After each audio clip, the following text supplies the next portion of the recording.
Shalom, call halal Yahweh Shem Hawashai Bahashim Rakah Kodash, double honors to the holy apostles and elder bishops of GMS, including the elders that came before them that taught us his truth. And shalom and salutations to all the brothers out pushing the word of truth and in sincerity, the hopeful elect tabernacle of David. I'm the brother Yahshua. I'm back with the World War III daily update. Shalom and salutations to you as well. Today is War and Rumors of War Tuesday, and we're finally on time for once, huh? Matthew 24:6, and ye shall hear of wars and rumors of war. This very popular phrase throughout the world, right? For those that believe they understand the scriptures. Anyway,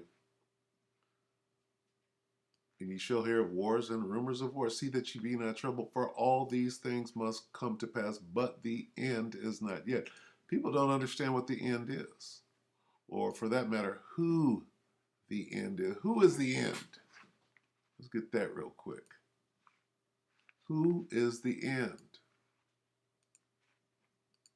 See, in order to understand the scriptures, the Most High has to sup with you and show you what these things mean.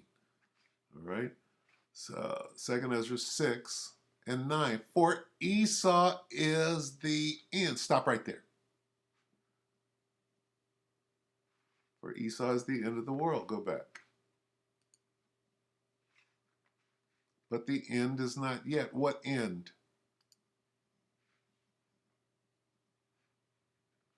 And of the end of the world. Okay? Matthew 24:3. And as he sat upon the Mount of Olives, the disciples came unto him privately, saying, came to who? Yahushua, saying, tell us, when shall these things be? And what shall be the sign of thy coming? When are you coming back? And of Esau. And of the end of the world. Who? What is the end of the world is different than who is the end of the world. But the end is not yet. The end of who? The end of Esau. Esau is the end. End of what? End of the world. And Jacob is the beginning of it that followeth. So this is very crucial to what we're talking about. Okay, now you're going to have wars and you're going to have rumors of war. But the end is not yet. Right? These wars, we got to make it all the way through. Oh, the rapture is going to have pre-tribulation rapture. No. Nope. All right. So anyway, let's read this again. And ye shall hear of wars and rumors of war. NIV says you will hear of wars and rumors of war. NLT says wars and threats of wars. Threats. Rumors.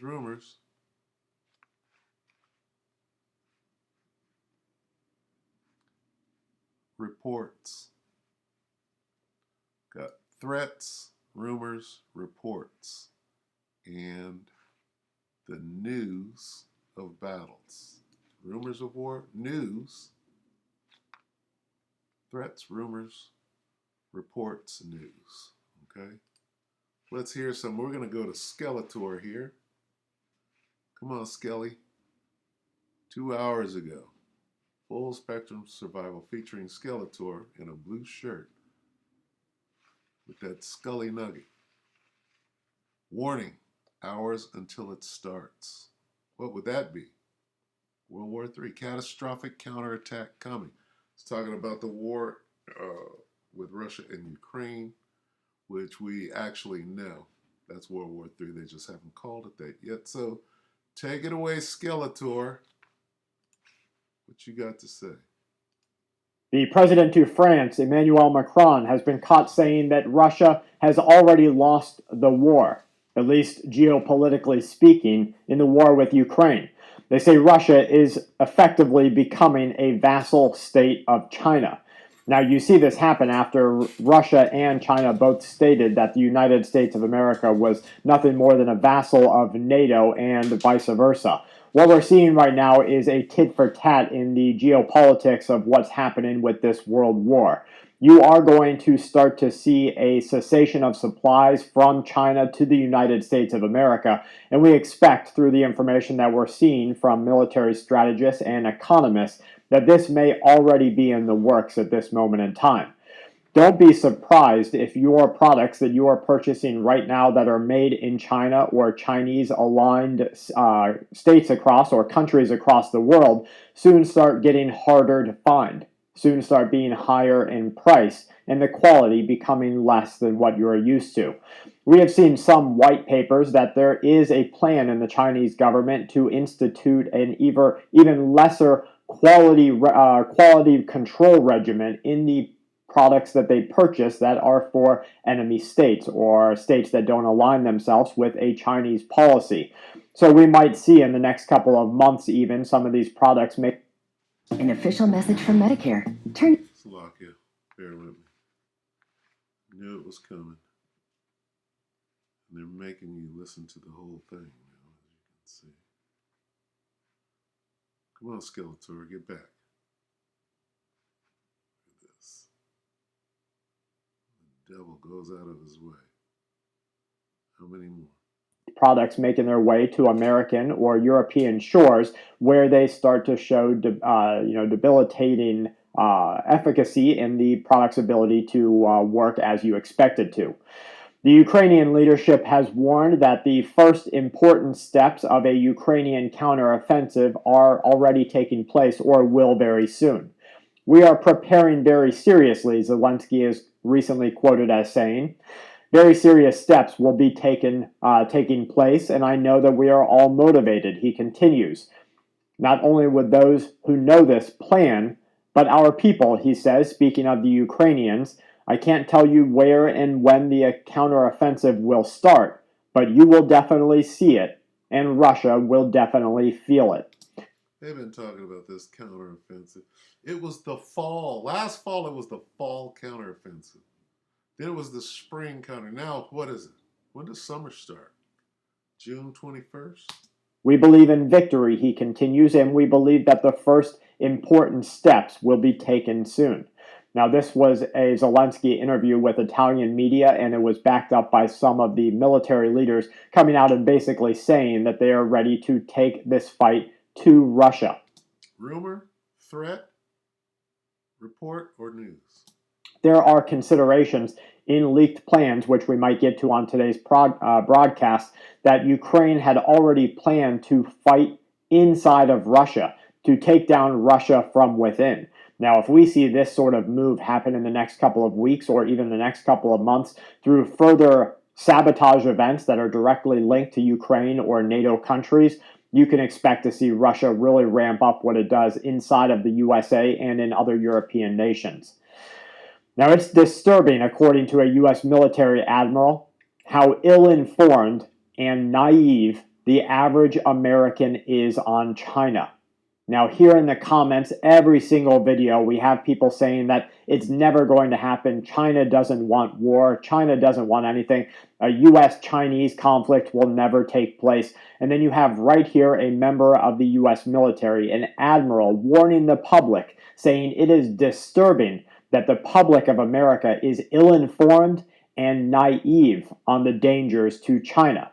Now, this admiral publicly warned that from the perspective of the future of the United States of America, China is the number one challenge or number one enemy of the 21st century. He says that China represents the most dangerous of all geopolitics. The Rear Admiral and Commander of Office of Naval Intelligence, Mike Studeman, delivered a chilling address on the threat that has been posed by China. It's mind-blowing, he says. It's very unsettling to see how much the U.S. is not connecting the dots on this challenge. He's absolutely right. What America knows, the government knows, the military knows, but they are not willing to tell the people, is that the war with China already started. It started the day that the USA made a pact with Taiwan to back it up. It continued the day that China said it would use military force to fight Taiwan and any adjoining country in an effort to take Taiwan back into Chinese mainland perspective. Is that a threat? Is Is that a report? Is that a rumor? Or is that news? We'll let this guy talk a little bit more and bring this to an end. It is starting right now. Now, this Rear Admiral says that the problem is so massive that people don't know or have the framework to deal with it. We need to have more conversations with the country, he says, to understand this problem. Now, the Admiral says it's a tougher problem than the U.S. has ever faced before. Tougher than when facing the Soviet Union in the Cold War, and I want you to let that sink in right now. The problem that you're being told by government officials on the public spectrum that it's absolutely no big deal, it's a nothing problem. These are the military leaders, the leaders of our brothers and sisters who will go to war for this country, go to war for this government, and the corporations that are backing it. He is telling you right now that it is a massive problem. In contrast, he warns, China's viewing of the USA is very different. This is a quote. We are clearly the number one enemy to China. We are characterized as such. Most Chinese fully believe this in their minds. Why, he continues? They think America is dangerous. They don't think democracies are efficient. They believe us to be ineffective. The China challenge could be the most nonpartisan issue that could unite our country, he says, in significant ways. In this, the U.S. military leadership has made an open plea with the government. This is a quote. Can we please lower the amount of internal bickering within the U.S.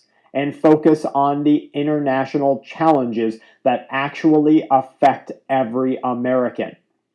This is absolutely a groundbreaking moment in time. When have you ever heard of a leader in the U.S. military openly speaking out against the U.S. government and the internal strife that they continue to push down the throats of the average American, a left versus right, a Republican versus Democrat, a he said versus she said? It's absolute garbage. It is meant to do nothing but redirect you from the reality that you are being turned into an own nothing, be happy slave of their future. Woo! That was deep. Going straight into a kingdom divided against itself, what? Cannot stand. So here we have a member of the U.S. military, high-ranking leadership. I'm going to read you the quote again. Can we please lower the amount of internal bickering within the U.S. and focus on the international challenges that actually affect every American? Now, he knows that your sons and daughters are being sent off to war right now. He knows that they will be called up in massive amounts in the next couple of months and years. He knows that it will take every man and woman, and in some cases, child, to and migrant, right? Then what you gonna do? In a war for the USA. And he's telling you to get ready. We're going to find, he says, that we could very well lose peace. We worry about winning the war, prevailing, but we can also lose peace in the meantime, he warns. Now, following a week where most of the country's attention is very transfixed on different Slovakia. What is he talking about? Let's see how many distractions here. On different matters of geopolitics, the top Navy intelligence official said that it's unsettling how blind most Americans are to the threats that really matter. I'll be very honest with you, his quote continued, it's very unsettling to see how much the U.S. is not connecting the dots on our number one challenge or enemy. He speaks to attendees, telling them that the U.S. must get ready. It's disturbing, he continued, how naive Americans are. He says, if I could summarize it into a Chinese blindness, we face a knowledge crisis and a China blindness problem. Aren't we fighting internally? Didn't Joe Biden just say that white supremacy is the problem from America at the same time the white supremacists are marching on D.C.? How does that jive? While we're at war with everybody on the continent. Exactly how does that work? Now, his comments were seen by the White House as very blunt and maybe even rude.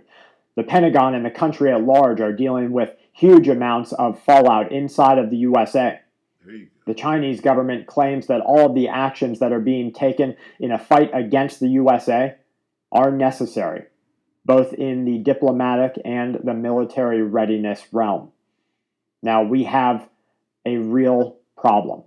When asked to comment on recent intelligence gathering missions by China, Studman said that the remarkable sight of a flying foreign nation's asset traveling freely over the American people should have woken a few people up. But he's disappointed at how narrow the discussion around this has even been shown to be seen. We should be connecting the Chinese view of how to use their capabilities to all of the other areas that the Chinese have ignored or they have subverted, he says. I guarantee you, if they'd been successful with operating all over the place, and they had been for quite some time, that they'd be talking about redefining what sovereign airspace really is. Now, he blames part of the problem with Chinese blindness. He says that the Pentagon's propensity to classify large swaths of information at higher levels than necessary is a real problem that lawmakers really need to take into account. He warns that, frankly, I've been in a struggle for some time with the intelligence community. He says that they should be able to actually downgrade some of the things that are truly damning with regard to what the Chinese are doing against America. Now, I truly believe that he was going to speak about 3 minutes on the war and then move on to some prepper type stuff, which he normally does. Oh, garden, get your garden ready and stack coins and get ammo and all of that. This guy is what? He's 10 and a half minutes in, and he's speaking straight about, the coming wars. Why they are doing it, and how to get this information out into the public. Despite speaking about China for almost 40 minutes, he did not mention one issue that has garnered a lot of public attention in the last couple of years, and that's the military invasion of Taiwan. When he did address Taiwan, this intelligence officer with a career in this pushed back on recent statements of the USA. He says that we should seek a position of strategic clarity. He says the U.S. has to get ready. Some observers, most notably a retired Navy Admiral Harry Harris Jr., had taken the position that the U.S. should drop a backing of Taiwan and should make its intentions clear under such a situation. He says, I think this issue of strategic clarity versus strategic ambiguity is critical, and we have well been served, he says. Now, this, according to different reporting outlets, Harris Jr. says, but I think the time for ambiguity is over. I think we have to be clear about our intent with regard to what happens to the People's Republic of China if they invade Taiwan. They say that this is going to be the war to end all wars. It makes no sense, going back to Studman. It doesn't buy you a deterrence. The Chinese already think that the U.S. is going to intervene if they do a military operation because they're building military designs to handle U.S. interventions. What you might do, he warns, in fact, is actually tie the U.S. president's hands. You're giving a blank check, even though you don't know the circumstances of how you may face a situation where you may want to commit U.S. forces. Here is a 2-star admiral pleading with the U.S. government to let the American people know how bad things really are. Pleading with them, denying the left versus right that you are going to be more force-fed tomorrow than you were today. This is our wake-up call to get ready. We have people who are getting ready every day, and we get questions from viewers here on the channel. The first question comes to us from Stephen Grider. How long do you think cash will be accepted as a medium of exchange? Okay, so he went a whole 12 minutes on World War III, basically. Spoke about a little bit about everything. He didn't speak on the Valley of Yehoshaphat, which is where the Battle of Armageddon will be, but he did touched on quite a few things there. So good job, Skeletor. There's your war and rumors of war. Tuesday. We're going to close it out by going to, where are we going? Let's go to 16 here. Because we're in that time. All right. Let's go to 2 Ezra 16 and 17. Woe is me, who will deliver me in those days? This is Ezra saying, oh shit. He was given a vision. Ezra was given a vision, and his response to it was like, shit. How am I going to get through this? Right? Who's going to come to my deliver? Who's going to get me out of this then? The beginning of sorrows and great mournings, lamentations, mourning, and woe.